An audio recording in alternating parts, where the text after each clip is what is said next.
أعوذ بالله من الشيطان الرجيم. بسم الله الرحمن الرحيم. إنا أوحينا إليك كما أوحينا إلى نوح والنبيين من بعده وأوحينا إلى إبراهيم وإسماعيل وإسحاق ويعقوب والأسباط وعيسى وأيوب ويونس وهارون وسليمان وآتينا داود زبورا ورسلا قد قصصناهم عليك من قبل ورسلا لم نقصصهم عليك وكلم الله موسى تكليما رسلا مبشرين ومنذرين لئلا يكون للناس على الله حجة بعد الرسل وكان الله عزيزا حكيما لكن الله يشهد بما أنزل إليك أنزله بعلمه والملائكة يشهدون وكفى بالله شهيدا إن الذين كفروا وصدوا عن سبيل الله قد ضلوا ضلالا بعيدا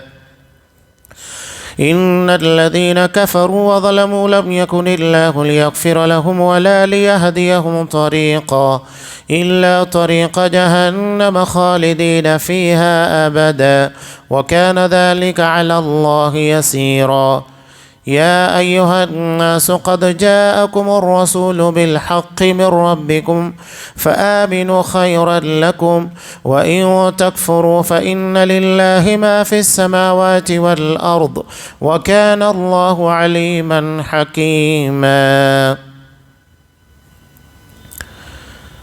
یقیناً ہم نے آپ کی طرف اسی طرح وحی کی ہے جیسے کہ نوح علیہ السلام اور ان کے بعد والے نبیوں کی طرف کی، اور ہم نے وحی کی ابراہیم اور اسماعیل اور اسحاق اور یعقوب اور ان کی اولاد پر، اور عیسیٰ اور ایوب اور یونس اور ہارون اور سلیمان کی طرف.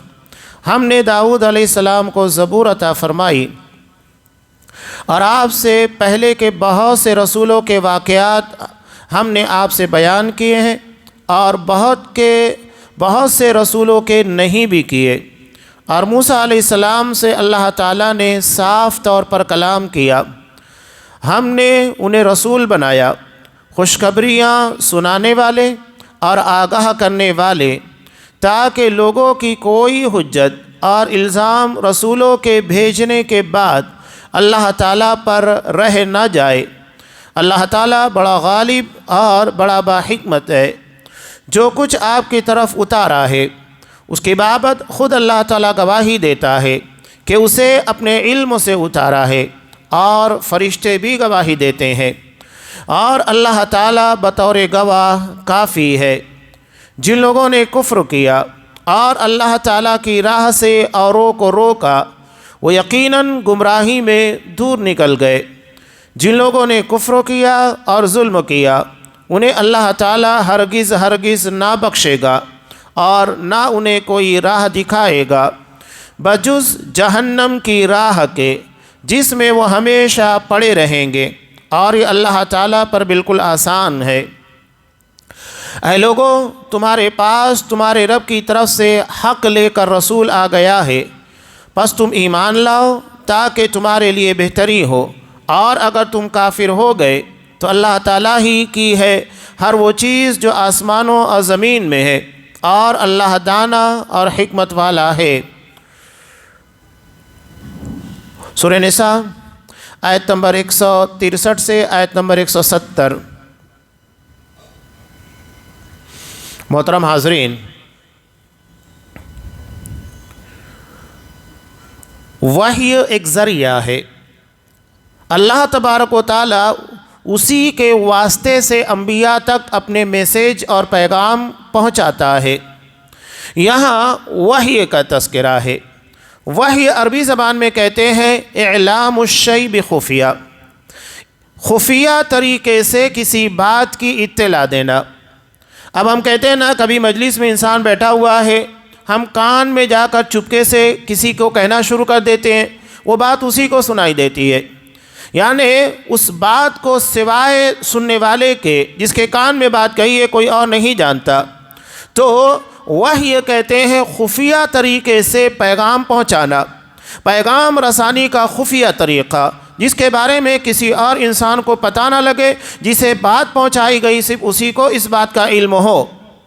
وحی دراصل شریعت کا ایک بہت اہم حصہ ہے، اس لیے کہ اگر کوئی وحی پر یعنی اللہ اپنے پیغام رسولوں تک پہنچاتا ہے، اس کے پر اگر اس کا ایمان نہیں ہوگا تو وہ شریعت کو بھی نہیں مانے گا، اس لیے کہ وحی ایک ذریعہ ہے۔ اگر اس کے بغیر اللہ تبارک و تعالیٰ کے بارے میں ایمان و یقین ہو کہ اللہ کوئی اور ذریعہ اختیار کرتا ہے تو غلط ہے۔ تو اللہ نے جب وحی کے بارے میں بیان کر دیا کہ اللہ وحی کے ذریعے سے بندوں تک اپنے پیغام پہنچاتا ہے، اللہ اپنے رسولوں تک پہنچاتا ہے، اس کے پر ایمان رکھنا ہوگا۔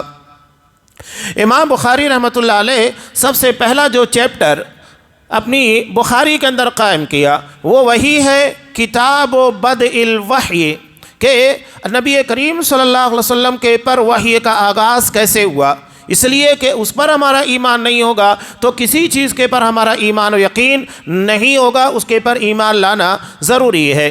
اب یہاں اللہ تبارک و تعالیٰ نے نبیوں کے تعلق سے ارشاد فرمایا، اِنَّا أَوْحَيْنَا إِلَيْكَ، یقیناً ہم نے آپ کی طرف وحی بھیجی، اپنے پیغامات احکامات پہنچائے، کما اوحینا، جیسا کہ ہم نے دیگر انبیاء تک اپنے پیغام پہنچائے۔ وہ انبیاء کون ہیں؟ حضرت نوح علیہ السلام، اور ان کے بعد حضرت ابراہیم، حضرت اسماعیل، حضرت اسحاق، حضرت یعقوب اور ان کی ذریت، اور حضرت عیسیٰ، حضرت ایوب، حضرت یونس اور ہارون اور سلیمان اور حضرت داؤد علیہ السلام۔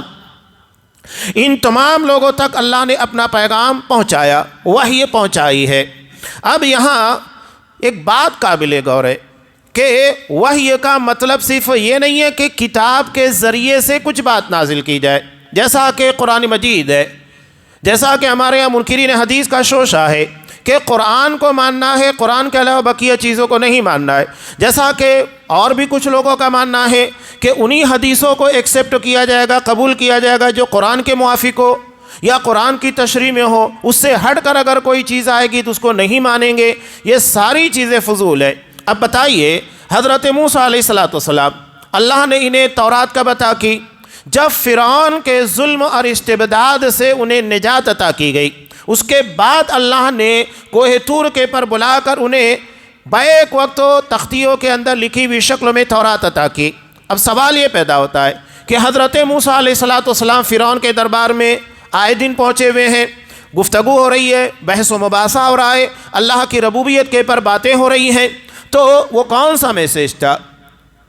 اب حضرت موسیٰ علیہ السلام کے پر وحی نازل ہو رہی ہے، تبھی تو جا کر فرعون تک اللہ کا پیغام پہنچائیں گے، اور ان کے پر جب یہ اللہ کی طرف سے وحی نازل بھی کہ ہم نے تمہیں نبی بنا دیا ہے، تو وحی نازل ہو رہی ہے۔ یعنی ضروری نہیں ہے کہ کتاب ہی دراصل وحی کا ذریعہ ہو، بلکہ کتاب کے علاوہ بھی نبیوں کے پر وحی نازل ہوتی ہے۔ اب اس میں کتنے انبیاء ہیں؟ اب بتائیے، حضرت نوح علیہ السلام، ان کے بارے میں آپ کو پتہ ہے؟ قرآن یا حدیث میں کسی جگہ آپ بتا سکتے ہیں اللہ نے انہیں کوئی تورات، انجیل، زبور، قرآن کی طرح کتاب عطا کی ہو؟ نہیں تذکرہ ہے۔ اس کا مطلب یہ ہے کہ ضروری نہیں کہ کتاب ہی وحی کی ایک شکل ہوتی ہے، نہیں، بلکہ اس کے علاوہ بھی ہوتی ہے۔ کتاب تو دراصل ایک منظم شکل میں نازل کردہ اللہ کا کلام ہوتا ہے، اس کے علاوہ بھی اللہ اپنے نبیوں کے پر وحی احکامات نازل کرتا رہتا ہے، اور اسی کو حدیث سے تعبیر کیا جاتا ہے۔ نبی کریم صلی اللہ علیہ وسلم کے تعلق سے قرآن مجید نے صاف کہا، وَمَا آتَاكُمُ الرَّسُولُ فَخُذُوا وَمَا نَهَاكُمْ عَنْهُ فَانْتَهُوا، رسول جو بھی تمہیں دے اسے لے لو، اور جس بات سے تمہیں منع کرے رک جاؤ۔ اب یہاں نبی کریم صلی اللہ علیہ وسلم کی حیثیت اور آپ صلی اللہ علیہ وسلم کی پوزیشن کو واضح کیا گیا کہ نبی جو بھی دے گا اسے لینا ہوگا، جس بات سے منع کرے رک جانا ہوگا۔ قرآن نے یہاں پر یہ نہیں کہا کہ رسول قرآن کی شکل میں جو تمہیں لے اسے لینا ہے، اور قرآن کی شکل میں جن چیزوں سے منع کرے اسی سے باز آنا ہے، نہیں، بلکہ جو بھی نبی کہے اس کو ماننا ضروری ہے، چاہے وہ قرآن ہو یا قرآن کے علاوہ حدیث ہو۔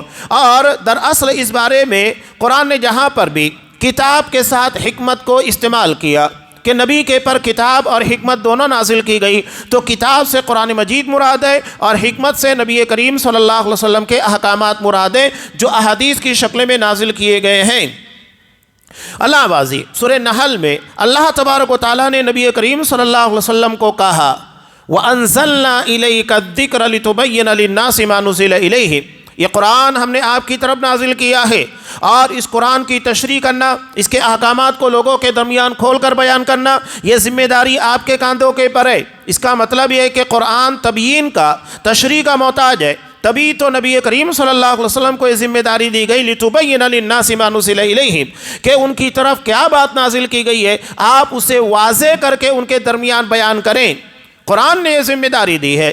اب اتنے واضح شکل میں قرآن مجید جب یہ کہہ رہا ہے کہ آپ قرآن کی وضاحت کریں، تو اس کا مطلب یہ ہے کہ قرآن کے علاوہ بھی وحی احادیث کی شکل میں آپ صلی اللہ علیہ وسلم پر نازل ہوتی تھی۔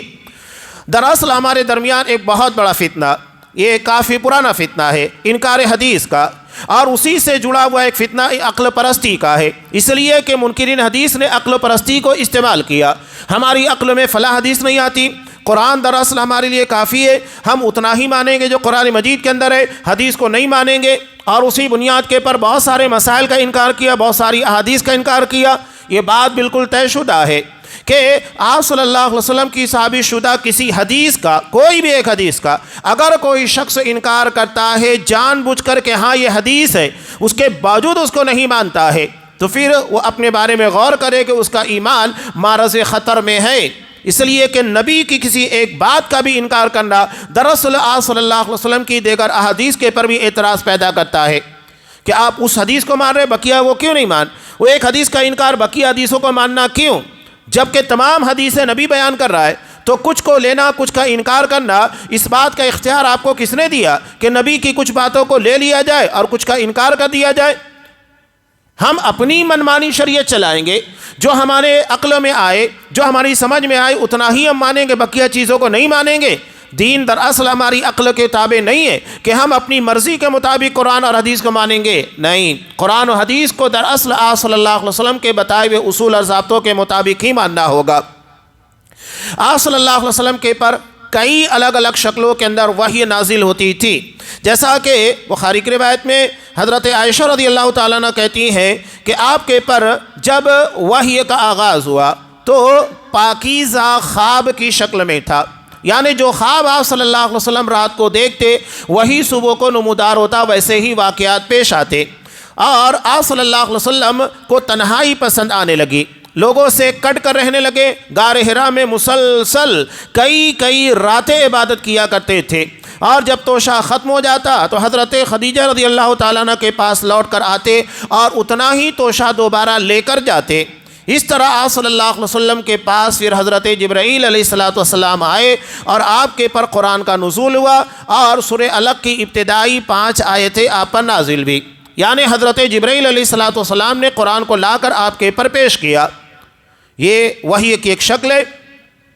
وحی مختلف صورتوں میں نازل ہوئی، جیسا کہ حضرت عائشہ رضی اللہ تعالیٰ عنہ فرماتی ہیں کہ حارث بن ہشام رضی اللہ تعالیٰ عنہ نے آپ صلی اللہ علیہ وسلم سے پوچھا، یا رسول اللہ، آپ پر وحی کیسے آتی ہے، اس کی کیفیت کیا ہے، اس کی صورت کیا ہے؟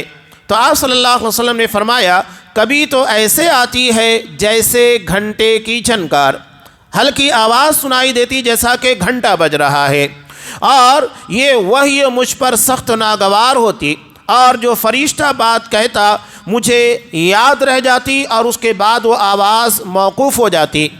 یہ اس کی ایک شکل ہے، اور یہ آپ صلی اللہ علیہ وسلم کے پر سب سے زیادہ سخت ہوا کرتی تھی۔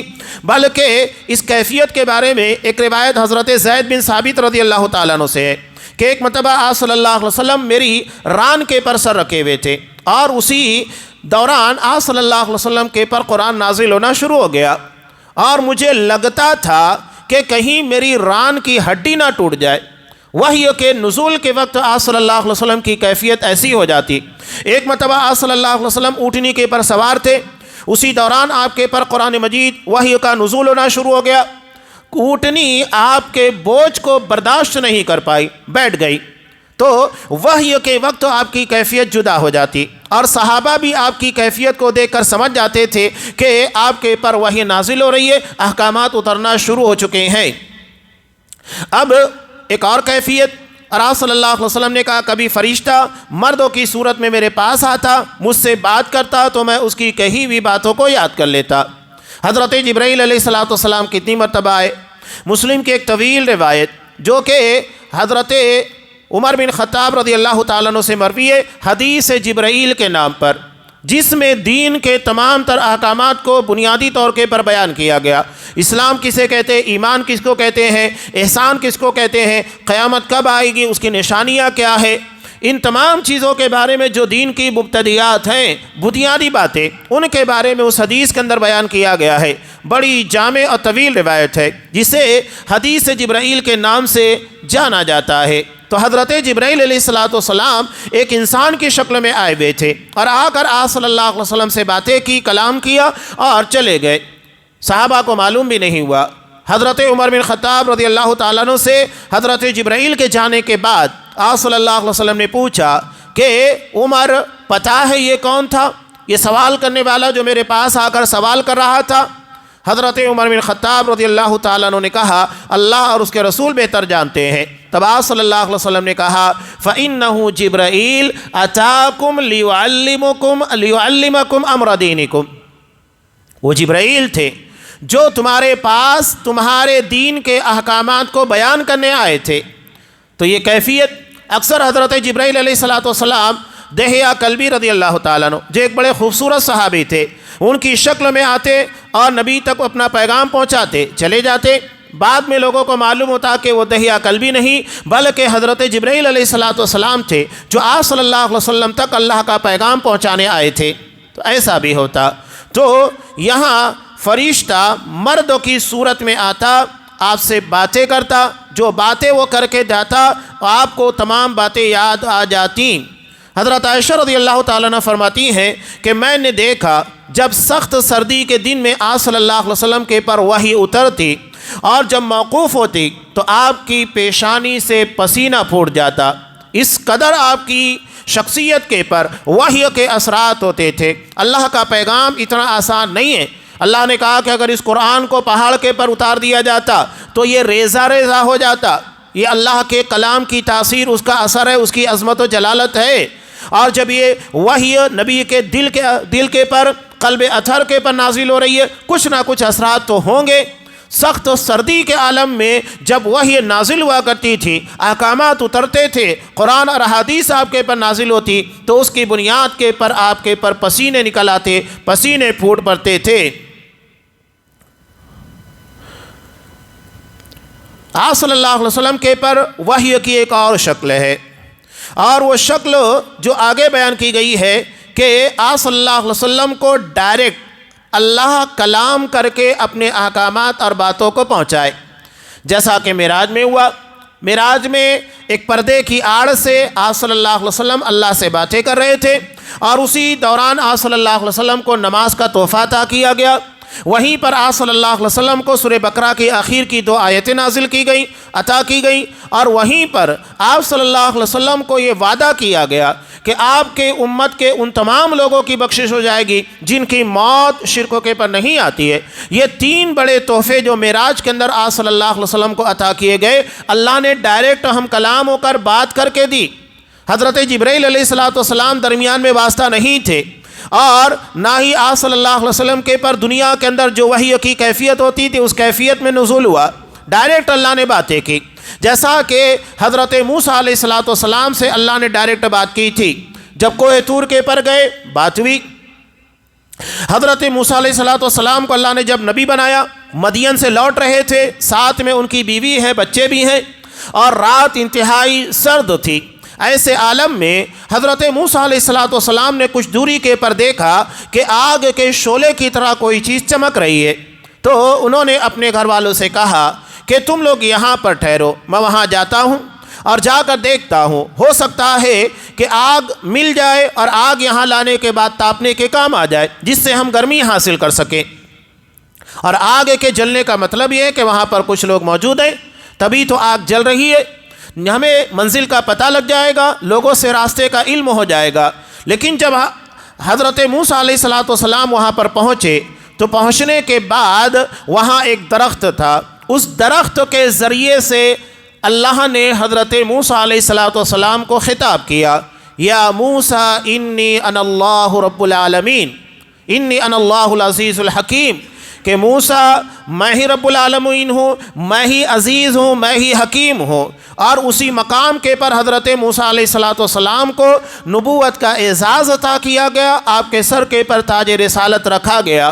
تو یہ وحی کی الگ الگ کیفیت، جب آپ طور کے پر گئے تو اللہ نے ڈائریکٹ آپ سے باتیں کی، تو بغیر کسی واسطے اور وسیلے کے، یعنی بغیر فرشتے کے، اللہ تبارک و تعالیٰ ڈائریکٹ نبیوں سے بات کرتا ہے۔ اور یہ اعزاز دو نبیوں کو ملا، ایک حضرت موسیٰ علیہ السلام اور دوسرے نبی کریم صلی اللہ علیہ وسلم کو۔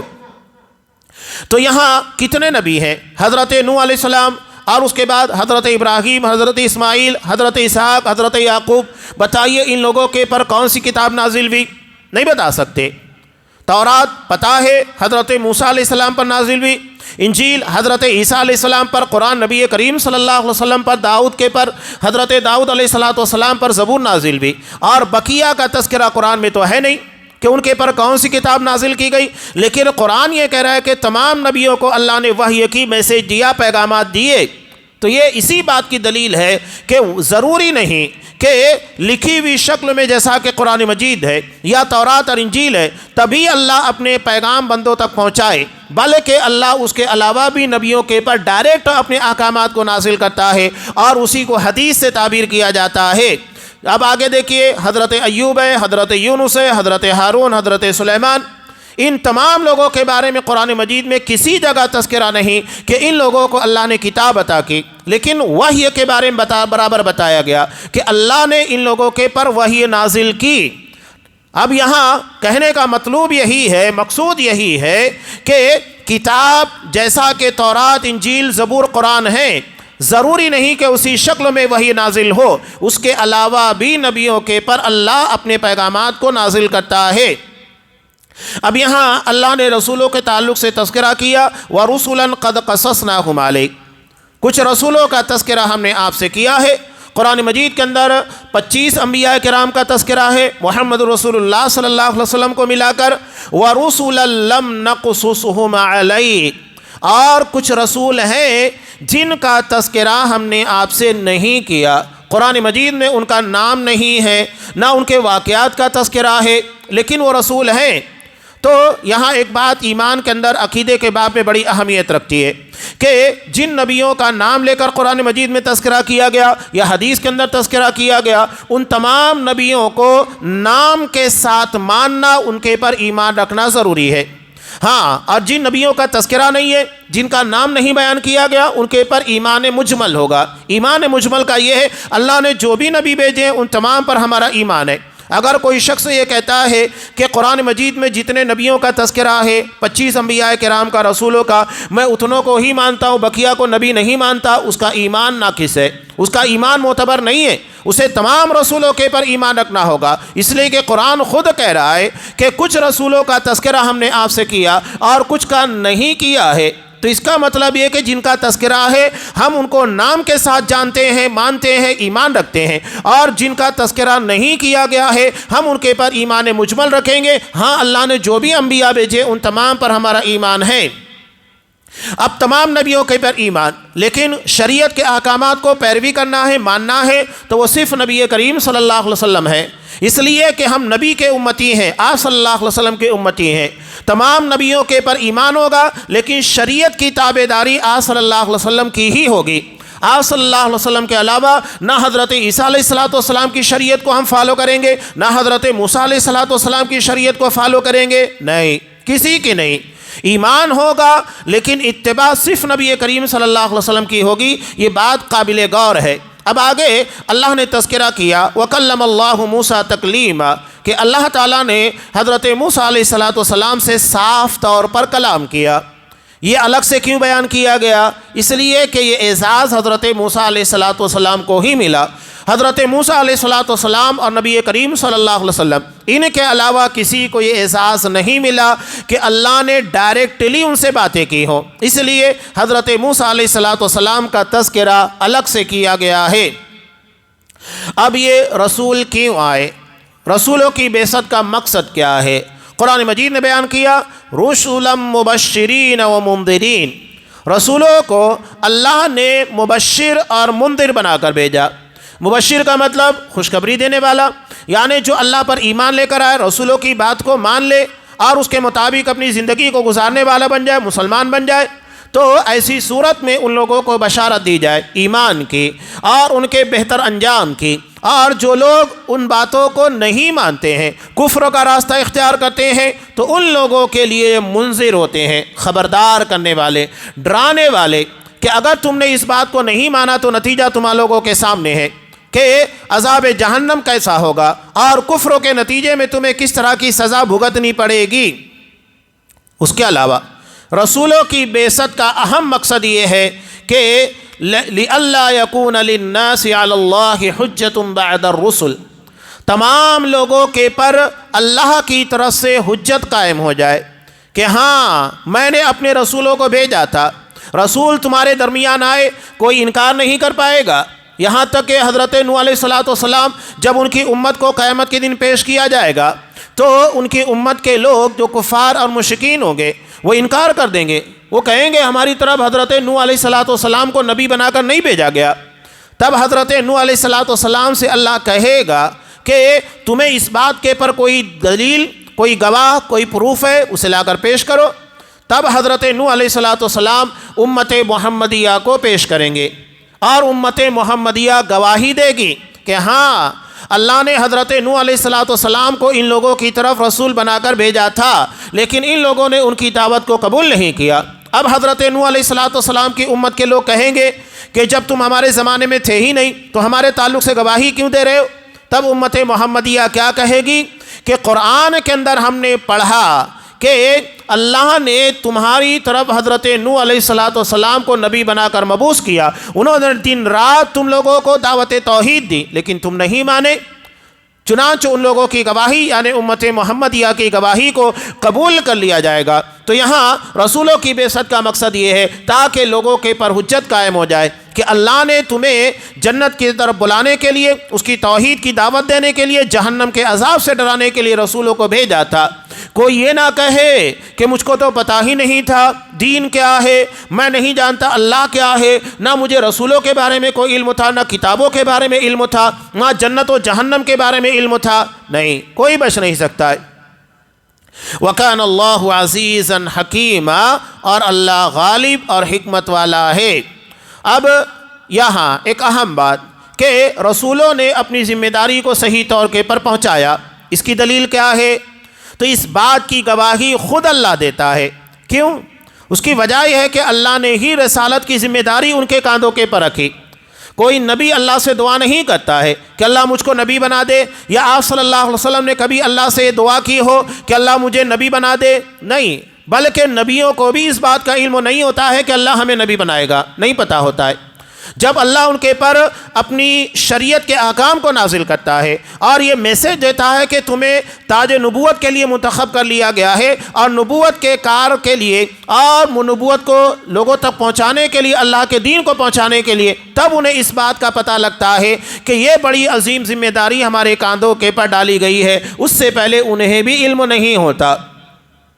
تو اب یہاں اللہ گواہی دے رہا ہے، چونکہ اللہ نے ذمہ داری ان لوگوں کے کاندھوں کے پر ڈالی، لہذا اللہ ہی گواہی دے رہا ہے کہ لیکن اللہ یشہد بما انزل الیک، اللہ گواہی دے گا کہ اللہ نے آپ کے پر دین نازل کیا، انزلہ بعلم، اور اسے اپنے علم کے مطابق اتارا ہے۔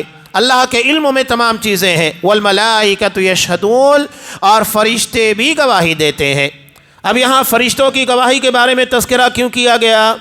اس لیے کہ فرشتے مدبر کائنات ہیں، اللہ تبارک و تعالیٰ کے احکامات کو، اس کے پیغامات کو، اس کے فیصلوں کو دنیا میں نافذ کرتے ہیں۔ حضرت جبرائیل علیہ السلام کو جب یہ ذمہ داری اللہ نے دی کہ تمہیں اللہ کے رسول صلی اللہ علیہ وسلم کے پاس جا کر قرآن نازل کرنا ہے، لہذا وہ گواہ بن گئے۔ اللہ نے مجھے ذمہ داری دی اور یہ ذمہ داری محمد صلی اللہ علیہ وسلم تک اللہ کا کلام پہنچانے کی تھی، اور میں نے 23 سال کی مدت تک یہ پیغام نبی تک پہنچایا، گواہ بن گئے۔ اب اس کے علاوہ کائنات کے اندر جو بھی چیزیں ہو رہی ہے، زندگی کا فیصلہ، موت کا فیصلہ، خوشی کا، غم کا، رزق کا، یہ تمام تر فیصلے، صحت ہے، بیماری ہے، یہ تمام تر فیصلے جو اللہ تبارک و تعالیٰ کرتا ہے، یہ فرشتوں کے ذریعے نازل کرتا ہے۔ اب اللہ نے کسی کی موت کا فیصلہ کیا تو موت کا فیصلہ کرنے کے بعد کون سا فرشتہ آتا ہے؟ ملک الموت۔ تو ملک الموت اپنی مرضی سے آتا ہے؟ نہیں، اللہ کے حکم پر، لہذا اس کی موت کے پر ملک الموت گواہ بنتا ہے کہ اللہ نے مجھے ذمہ داری دی، یہ آرڈر دیا کہ فلاں کی موت کو، فلاں کی روح کو کس وقت قبض کرنا ہے۔ ہو گیا معاملہ۔ بچے کی پیدائش وہ بھی اسی سے جڑا ہوا ہے کہ اللہ نے رحم مادر کے پر بھی ایک فرشتہ رکھا ہے جسے ملک رحم کہا جاتا ہے، یعنی وہ فرشتہ جو بچہ دانی کے پر متعین ہوتا ہے۔ اور اس کے بعد یہ فرشتہ اللہ کے حکم سے جب بچہ 4 مہینے کا ماں کے پیٹ میں ہو جاتا ہے، تب اللہ کے حکم سے اس کی زندگی اور موت، یہ تمام چیزوں کو لکھ دیتا ہے، کتنا جیے گا، رزق کو بھی لکھ دیا جاتا ہے، نیک بخت ہوگا، بدبخت، تمام چیزیں لکھ دی جاتی ہیں، شقی ہوگا، بدبخت ہوگا۔ تو یہ فیصلے اللہ پہلے کر چکا ہے۔ اب اس کا مطلب یہ نہیں ہے کہ اللہ نے فیصلہ کر دیا لہذا ہم کو کچھ بھی کرنا ہے۔ اللہ نے اپنے علم کے مطابق کیا، اللہ کو تمام چیزوں کا علم کائنات کے پیدا کرنے سے پہلے ہے، لیکن اس کا مطلب یہ نہیں کہ اللہ نے ہم کو مجبور کیا، نہیں، بلکہ اللہ کا علم کامل ہے، اللہ کو پتہ ہے کون کیا کرے گا، بلکہ بندہ اگر یہ کام نہیں کرتا تو کیا کرتا، وہ بھی اللہ کو علم ہے۔ یہاں تک کہ جیسا کہ سورہ انعام میں اللہ تبارک و تعالیٰ نے ارشاد فرمایا، جہنمی جب اللہ سے مطالبہ کریں گے کہ اللہ ہمیں جہنم سے نجات دے، ایک موقع دے، دنیا میں ہم جائیں گے، نیک کام کریں گے، تو قرآن مجید نے کیا کہا؟ اللہ فرماتا ہے وَلَوْ رُدُّوا لَعَادُوا لِمَا نُهُوا عَنْهُ، کہ اگر ان لوگوں کو دوبارہ زمین کی طرف لوٹا دیا جائے تو وہی کام کریں گے جس سے منع کیا گیا ہے۔ یعنی اللہ کو پتا ہے کہ اگر موقع دیا گیا تو کیا کریں گے، تو ہر چیز کا اللہ کو علم ہے، اللہ علیم ہے، اس کا مطلب اللہ کا علم کامل ہے۔ ایک رتی برابر بھی کسی جگہ اگر یہ دعویٰ کرے کہ فلاں چیز کا نعوذ باللہ اللہ کو علم نہیں، اس کا مطلب یہ ہے کہ اللہ کے علیم ہونے میں نقص پیدا ہو گیا، جبکہ اللہ اپنے علم میں، اپنی حکمت میں، قدرت میں، تمام صفات کے اندر کامل ہے، لہذا یہ دعویٰ نہیں ہوگا۔ اور اگر کوئی ایسا یقین رکھتا ہے یا سوچتا ہے تو اس کی سوچ باطل ہے، اس کا یقین خطرے میں ہے۔ تو اللہ نے یہاں پر یہ جو بات کہی اور فرشتوں کو گواہ بنایا، اس لیے کہ فرشتے یہ تمام چیزوں کے اندر اللہ تبارک و تعالیٰ کے احکامات کو نافذ کرنے والے مدبر کائنات ہوتے ہیں، اس بنیاد پر اللہ نے ان کی گواہی دی۔ وَكَفَى بِاللَّهِ شَهِيدًا، حالانکہ اللہ بطور گواہ کافی ہے، اسے ضرورت نہیں۔ اللہ نے گواہی دی، ختم ہو گئی بات، لیکن اس کے بعد بھی اللہ فرشتوں کو گواہ بنا رہا ہے، حالانکہ صرف اللہ کی گواہی کافی ہے۔ اب یہاں اہل کتاب کے تعلق سے قرآن مجید بیان کر رہا ہے کہ یہ لوگ دراصل عقیدہ رکھتے تھے کہ تورات قیامت تک کے لیے نازل ہوئی ہے، حالانکہ ایسا نہیں تھا۔ جب تورات کے اندر خود نبی کریم صلی اللہ علیہ وسلم کے بارے میں تذکرہ موجود ہے، جیسا کہ حضرت موسیٰ علیہ السلام نے کہا یأتی من بعد اسمہ احمد، میرے بعد ایک نبی مبعوث ہونے والا ہے جس کا نام احمد ہوگا۔ حضرت عیسیٰ علیہ السلام نے بھی اپنی قوم کو کہا میرے بعد ایک نبی آنے والا ہے۔ تو جب نبی آنے والا ہے تو اس کا مطلب یہ ہے پہلے نبی کی تعلیمات منسوخ ہو جائے گی، اب جو نبی آئے گا اس کا زمانہ چلنے والا ہے، اس کی شریعت چلنے والی ہے، تو تورات کیسے قیامت تک کے لیے ہوگی؟ اب یہود اپنے آپ کو اہل علم ہونے کی بنیاد پر تورات ان لوگوں کے پاس موجود تھی، اس بنیاد کے پر لوگوں کے درمیان اپنی علمی دھاک بٹھائے ہوئے تھے اور اپنی بات کو منمانی طریقے سے لوگوں سے منوانے کی کوشش کرتے۔ حالانکہ بڑا عجیب معاملہ یہ تھا کہ تورات کے بارے میں یہود خود کہتے ہیں، اور اس بات کے تاریخی شواہد موجود ہے کہ تورات یہود کے پاس سے کئی مرتبہ گم ہو گئی، ناپید ہو گئی، اس کا پتہ ہی نہیں تھا کہ تورات گئی کہاں۔ اس کے بعد کچھ لوگوں نے اپنے حافظے کی بنیاد کے پر اس کو لکھا، یہاں تک کہ تورات کے بارے میں یہود خود جانتے اور مانتے ہیں کہ اس کے اندر تحریفات کی گئی، یعنی اللہ کے احکامات کو نکال دیا گیا اور اس کے بعد میں آنے والے لوگوں کے کلام کو شامل کر دیا گیا، ملاوٹ کر دی گئی، یہ بھی پتہ ہے۔ یعنی یہ اپنی اصل و شکل میں موجود نہیں ہے مکمل طریقے سے۔ اس لیے آپ صلی اللہ علیہ وسلم نے کہا کہ بنی اسرائیل اگر تمہیں کسی بات کے تعلق سے کہیں، یعنی ان لوگوں کی کوئی روایات، کوئی بات تم لوگ تک پہنچے جو قرآن اور حدیث کے موافق ہے، اس پر ایمان لاؤ، اس کا مطلب یہ ہے کہ وہاں ملاوٹ نہیں ہو پائی، وہاں تحریف نہیں ہو پائی، وہ حصہ محفوظ رہ گیا۔ کیوں؟ اس لیے کہ قرآن اور حدیث سے اس کی تائید ہو رہی ہے، اس لیے مان رہے ہیں۔ اور اگر قرآن و حدیث کے مخالف ہے اس کو رد کرو، اس لیے کہ قرآن حدیث محفوظ ہے اور ان لوگوں کا دین ان کی شریعت کتاب محفوظ نہیں ہے، لہذا قرآن کو محفوظ مانتے ہوئے، حدیث کو محفوظ مانتے ہوئے ان لوگوں کی بات کا رد کیا جائے گا۔ اور اگر کوئی بات، کوئی روایت قرآن و حدیث کے نہ تو مخالف ہے نہ موافق ہے تو ایسی صورت میں خاموشی اختیار کرنا ہے، اس کے پر صحیح یا غلط کا حکم نہیں لگانا ہے۔ ممکن ہے کہ ہم غلط کہیں، ہو سکتا ہے کہ صحیح ہو، یعنی اللہ نے اس کو نازل کیا تھا، اور اگر ہم اس کو مان لیں تو ممکن ہے کہ وہ غلط ہو، تو ایسی صورت میں وہاں پر توقف اختیار کیا جائے گا، خاموشی اختیار کی جائے گی، حکم نہیں لگایا جائے گا۔ تو ان لوگوں کے بارے میں کہا جا رہا ہے جو یہود ہے، تو اللہ نے کہا کہ یقیناً جن لوگوں نے کفر کیا اور اللہ کی راہ سے روکا، بہت بڑا جرم ہے، اس لیے کہ یہود کو پتا تھا کہ آج صلی اللہ علیہ وسلم آنے والے، یہاں تک کہ حضرت صفیہ رضی اللہ تعالیٰ عنہ بیان کرتی ہیں کہ جب آج صلی اللہ علیہ وسلم مدینہ تشریف لائے تو میرے والد، میرے چچا، یہ دونوں کے دونوں یکے بعد دیگرے جا کر آپ صلی اللہ علیہ وسلم سے ملاقات کرتے ہیں اور اس کے بعد گھر کی تنہائی میں بیٹھ کر باتیں کرنے لگے۔ تو میں نے ان کی باتیں سنی، چھوٹی عمروں کی تھیں، تو وہ کہتی ہیں کہ میرے چچا اور میرے والد آپس میں باتیں کرتے ہوئے کہہ رہے ہیں کہ اللہ کی قسم یہ تو وہی نبی ہے جن کا تذکرہ ہم نے اپنی کتاب تورات کے اندر پایا ہے، تو کرنا کیا ہے؟ تو ہوئی بن اخطب جو کہ یہودیوں کا سردار تھا، حضرت صفیہ رضی اللہ تعالیٰ عنہ کا باپ، جسے بنو قریظہ کی جنگ کے موقع کے پر مار کر ختم کر دیا گیا، اس نے کہا کہ نہیں، مرتے دم تک ہم مخالفت کریں گے۔ کیوں مخالفت کریں گے؟ اس کی وجہ یہ ہے کہ یہ ہماری برادری کا نہیں ہے، برادری کا تعصب۔ اب یہاں ایک بات اکثر بیان کرتا ہوں، سمجھ لیجئے گا کہ نبیوں کا سلسلہ دو نبیوں سے شروع ہوا۔ حضرت نوح، حضرت آدم کا یہ جو معاملہ تھا چل رہا تھا، اس کے بعد حضرت ابراہیم علیہ السلام۔ جب حضرت ابراہیم علیہ السلام آئے تو اللہ نے انہیں امام الانبیاء بنایا، یعنی اب تمام انبیاء، تمام رسول انہی کی نسل سے ہوں گے، اور اس کا وہی ہوا جیسا کہ اللہ نے اعزاز انہیں عطا کیا۔ اب ان کے دو بیٹے حضرت اسماعیل اور حضرت اسحاق علیہ السلام، اللہ نے حضرت اسحاق علیہ السلام کی نسل سے تمام انبیاء کو بھیجا۔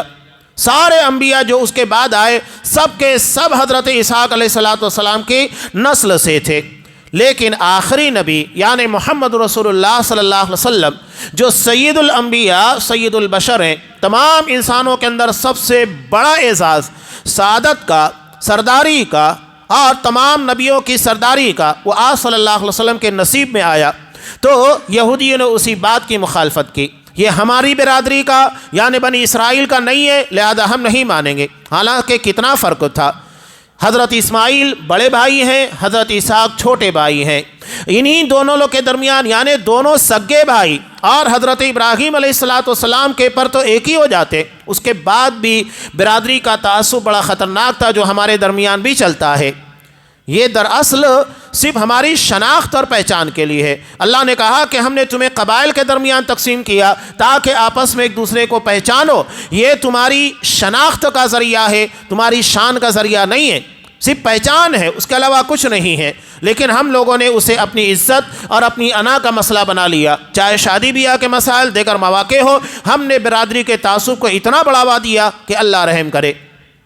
بہرحال تو ان لوگوں نے اس کے باوجود بھی آپ صلی اللہ علیہ وسلم کی شدید مخالفت کی۔ اللہ نے کہا کہ یہ لوگ جو کفر کرتے ہیں، لوگوں کو اللہ کی راہ سے روکتے ہیں، بہت دور کی گمراہی میں نکل گئے۔ اور جن لوگوں نے بھی کفر کیا، ظلم کیا، لم یکن اللہ لیغفر لہم، اللہ انہیں معاف نہیں کرے گا اور نہ انہیں سیدھی راہ دکھائے گا سوائے جہنم کے۔ اب اس کے بعد یہود کو مخاطب کر کے قرآن کہہ رہا ہے، لوگو تمہارے پاس رسول حق کے ساتھ آ چکا ہے، قرآن برحق، نبی برحق، اس کی تمام تر تعلیمات برحق ہے، لہذا ایمان لاؤ، اسی کے اندر خیر ہے۔ لیکن اگر تم لوگوں نے کفر کیا تو آسمان و زمین سب اللہ کا ہے، بھاگ کر کہاں جاؤ گے؟ اللہ سے بچ کر نکلنے والے نہیں ہو، اور اللہ تمام چیزوں کو جاننے والا، حکمت والا ہے۔ اب یہاں اہل کتاب کے تعلق سے باتیں جاری ہو چکی ہیں، اور اس سورہ کا آخر حصہ جہاں پر غلو کے تعلق سے، اس لیے کہ کسی کے مقام اور اس کے اعزاز کو جتنا اللہ نے رکھا ہے اس سے زیادہ بڑھانا، یہی غلو ہے، اور اسی بنیاد کے پر فساد پیدا ہوتا ہے۔ بڑا خطرناک گناہ ہے۔ اس تعلق سے آگے تذکرہ آ رہا ہے، چونکہ عیسائیوں نے حضرت عیسیٰ علیہ السلام کو اللہ کا بیٹا بنا کر، یعنی ان کے مقام کو بڑھا کر خطرناک قسموں کی گمراہی میں اپنے آپ کو ڈال لیا، اسی کا تذکرہ آگے آ رہا ہے، اور اسی کے پر اس سورہ کا اختتام بھی ہوگا انشاءاللہ۔ اللہ سے دعا ہے کہ پروردگار ہمیں قرآن کے پر، تمام انبیاء کے پر جیسا ایمان و یقین ہونا چاہیے ویسا ایمان رکھنے کی توفیق دے، اور اس میں کسی بھی قسموں کا نقص نہ ہو، اور ہمیں تیرے دین، تیری شریعت کے پر اسی طرح ایمان کے ساتھ عمل کی توفیق دے جیسا کہ صحابہ نے مانا اور اس کے مطابق عمل کیا۔ آمین۔ وآخر دعوانا ان الحمد للہ رب العالمین۔